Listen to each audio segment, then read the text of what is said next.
जिंदगी जैसी भी हो, जितनी भी मुश्किल हो, जितनी भी कठिन हो, उससे गुजरने के लिए, उसका मुकाबला करने के लिए हम वक्त तैयार रहना चाहिए। तो हिम्मत मर्दा मदद खुदा।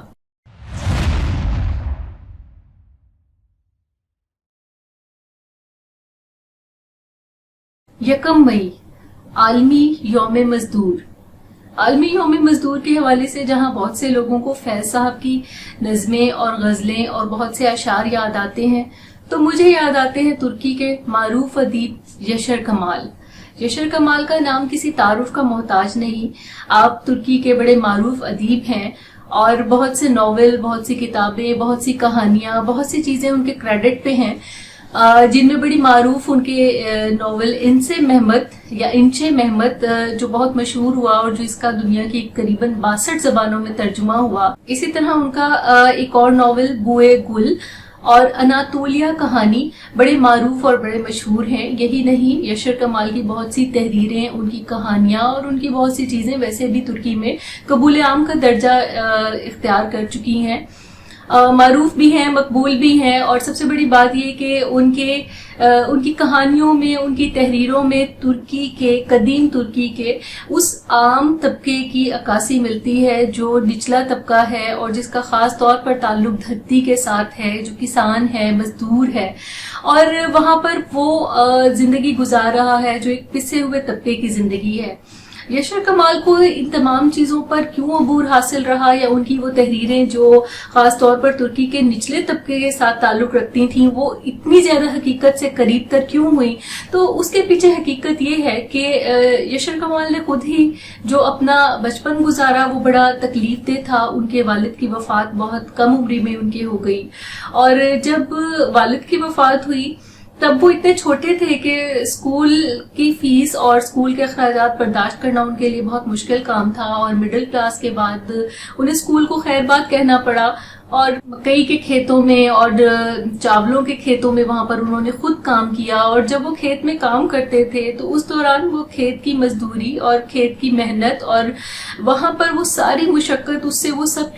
उन सब मसाइल से, उन सब तकालीफ से, उन सब मसाइब से क्योंकि वो खुद गुजरे, तो उन्हें इस चीज का बहुत अच्छे से अंदाजा था कि एक आम किसान की जिंदगी, एक आम मजदूर की जिंदगी, ये एक मेहनत कश तबके की जिंदगी कैसी होती है। तुर्की में उनकी कहानियों का मकबूल हो जाना या तुर्क अवाम का उनको पसंद करना, तो उसकी वाहिद वजह यही रही कि उन्होंने वो सब चीजें, वो तमाम तकालीफ और मसाइब खुद अपने ऊपर, अपनी जान पर सहे थे।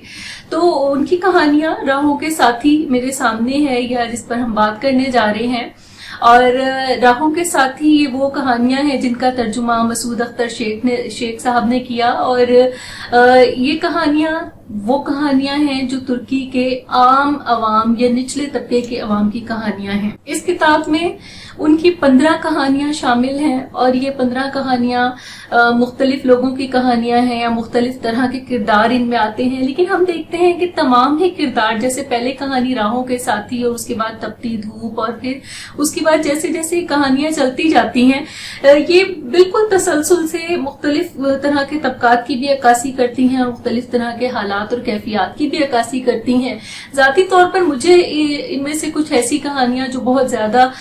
जो मेरे दिल के करीब हैं, जिनसे बहुत ज्यादा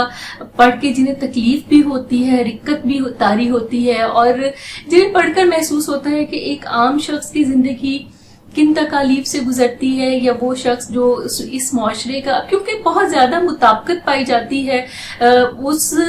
निचले तबके की जो तुर्की का, कदीम तुर्की का एक निचला तबका है और जो मौजूदा पाकिस्तान का एक निचला तबका है, तो वो मेहनत कश गरीब आवाम और उनके खून पसीने की कमाई पर किस तरीके से एक जमींदार या एक जागीरदार या एक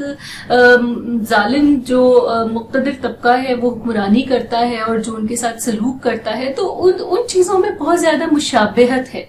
अब जैसे हम देखते हैं कि तपती धूप एक कहानी है जो एक छोटे बच्चे उस्मान की कहानी है, जो अपने घर, अपनी गुर्बत को देख देख कर, और इतना छोटा सा वो बच्चा है और वो अपनी माँ से कहता है कि मुझे आगा मुस्तफा के खेत में जाना है और वहां पर काम करना है। माँ जो है उसका दिल पसीज रहा है और वो भेजना नहीं चाहती है, लेकिन फिर भी पेट के हाथों मजबूर होकर वो अपने छोटे से नन्हे से बच्चे को, जो बहुत लाडला है और जो उसकी गोद में रहता है, लेकिन अभी बहुत छोटा भी है और उसको भेज देती है। और वो जो भूख के बाइस और गुर्बत के बाइस निढाल है, कमजोर है, वो उस खेत में भाग भाग के काम भी करता है। और माँ जब उसको ज़ैनब के हवाले कर रही होती है, जो आगा मुस्तफ़ा के खुद काम करने वाली ये खादिमा है, तो वो उससे बस एक ही दरख्वास्त करती है कि ज़ैनब देखो ये बहुत छोटा है और इसके जिस्म पर सिर्फ गोश्त है, सिर्फ हड्डियां हैं और थोड़ा सा गोश्त है, तो इसका ख्याल रखना। ज़ैनब से जितना मुमकिन होता है वो उसका ख्याल रखती है, लेकिन वो छोटा सा बच्चा है जो अपनी तरफ से सोचता है कि उसने अपनी माँ का या अपने बाप का रोजगार के सिलसिले में हाथ बटाना है, तो वो भाग भाग कर जिस तरह से मुशक्कत कर रहा है और जैसे सारा दिन धूप में मतलब भागता रहता है। अब कहानी का उन्वान तपती धूप है। वो बच्चा क्योंकि ना उसके पैर में कोई चप्पल है और तपती धूप है, तपता एक खेत है जिसमें वो भाग रहा है, कभी इधर भागता है, कभी उधर भागता है, कभी घोड़े पर सवारी करके उसको घुमाता है। सारी मुशक्कत, सारी मेहनत जिस तरह वो बड़े खादिमों के साथ मिलकर कर रहा है, और फिर आखिर में आगा मुस्तफ़ा जब उसको उजरत ही देना भूल जाते हैं और जब उनकी बीवी के याद कराने पर ताखीर से रात गए उन्हें याद आता है कि अच्छा ये छोटा बच्चा भी आज काम पर था, तो वो उसको 25 करोश का एक सिक्का निकाल कर देते हैं और कहते हैं ओहो मैं तो भूल ही गया, तुम्हारी उजरत भी देनी थी। तब यशर कमाल लिखते हैं कि 25 करोश उस जमाने में पाकिस्तानी 25 पैसों के बराबर होते थे, यानी वो इतनी छोटी सी रकम थी जिसके जो वो मुआवजा अदा करते हैं उस बच्चे को, उसकी सारे दिन की मुशक्कत का। और वो बच्चा जब वो एक सिक्का हाथ में लेता है और वो खुशी से दीवाना वार भागता चला जाता है, और उसकी माँ जब वो सिक्का हथेली पर वो अपनी माँ के रखता है तो वो उसे देखती है, उसकी आंखों में आंसू आ जाते हैं और वो उस छोटे से सिक्के को उठाती है और अपने बच्चे के सर पे से वारती है और उसके बाद उसको मुट्ठी में भींच लेती है। कहानी यहाँ खत्म हो जाती है, लेकिन तकलीफ का एक एहसास बाकी रह जाता है। इसी तरह एक और कहानी उस्मान की है, और उस्मान जो है उसको एक और आगा है जो क्योंकि उस्मान एक मोची की दुकान पर काम करता है और उस्मान को उसका उस्ताद बहुत थोड़ी सी रकम देता है, उसको पूरे महीने का 1.5 लीरा मिला करता है। उसके उस्ताद के पास जो शख्स आता है वो उसको कहता है कि हसन चचा के यहाँ अगर वो काम करे तो उसे जुमा खान के यहाँ जुमा खान के साथ एक ईंटों के भट्टे पर काम करना होगा और उसे 1.5 लीरा एक दिन के हिसाब से मजदूरी दी जाएगी। अब उस्मान क्योंकि ख्वाब देख रहा है कि उसको एक सफेद रंग की पतलून चाहिए और उसके साथ वो कैनवस पहने तो उसको कितना अच्छा लगेगा, और इस छोटी सी ख्वाहिश के लिए वो राजी हो जाता है कि ठीक है यहाँ तो मुझे बहुत सारे महीनों में जाके इतना कमाना है, तो मैं ठीक है थोड़े से वक्त में मेहनत मुशक्कत कर लेता हूँ। और जब वो जुमा खान के साथ जाता है और अपनी माँ को बड़े बड़े ख्वाब दिखा के आता है कि देखना मैं इतना पैसा कमाऊंगा और मैं ये करूंगा और वो करूंगा और एक दिन हमारी गुर्बत के दिन खत्म हो जाएंगे, और माँ जो है वो डिबडिबाई आंखों से अपने बच्चे को देख रही है जो भी छोटा है और इतनी बड़ी बड़ी बातें कर रहा है। खैर जब वो चचा हसन के यहाँ जाता है और उसे जुमा खान के साथ जो कि एक बड़ा सख्त गिर किस्म का खादिम है और उसके साथ काम करना पड़ता है,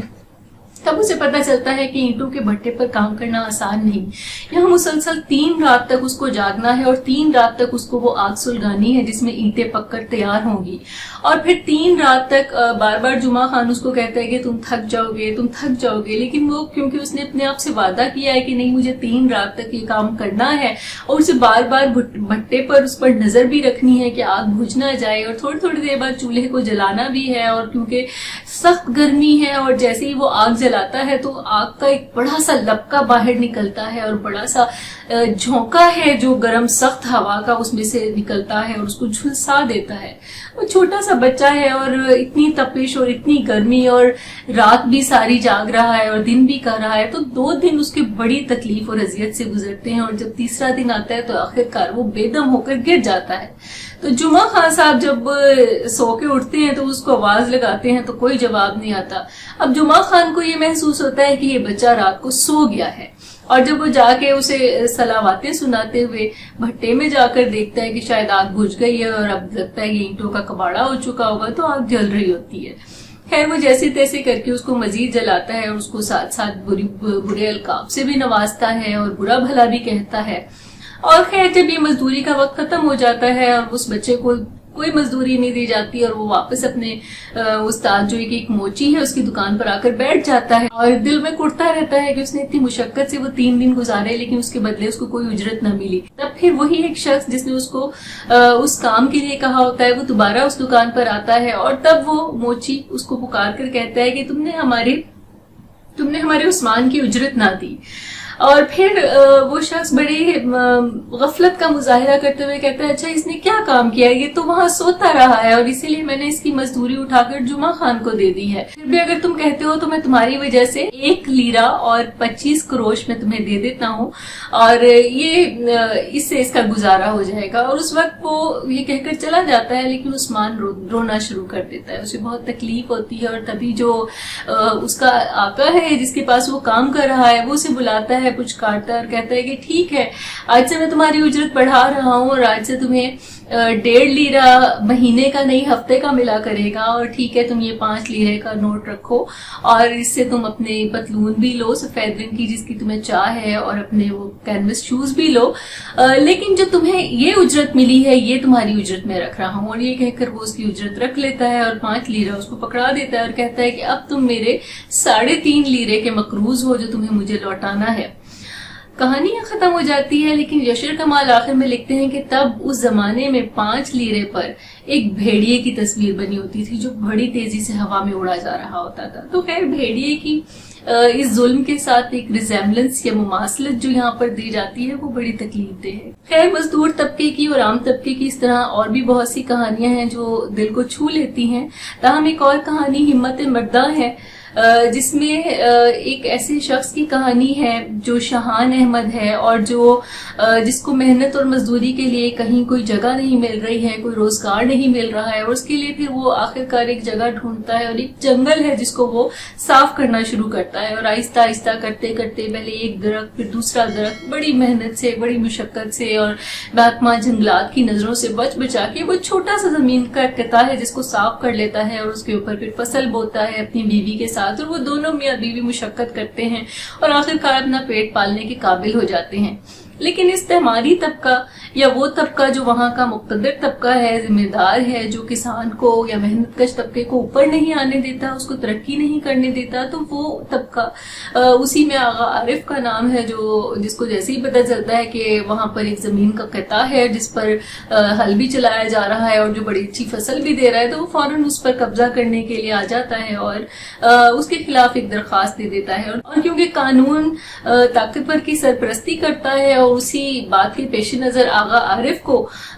کچھ پناہی حاصل ہوتی ہے ایک خاص قسم کے مقتدر طبقے کی, اور شاہان احمد سے وہ زمین چھین لی جاتی ہے اور یوں شاہان احمد کو اس کے گنڈے مارتے بھی ہیں اور اس کو اسی زمین سے جسے اسے محنت مشقت سے کاشت کے قابل بنایا ہے اسے نکال دیا جاتا ہے.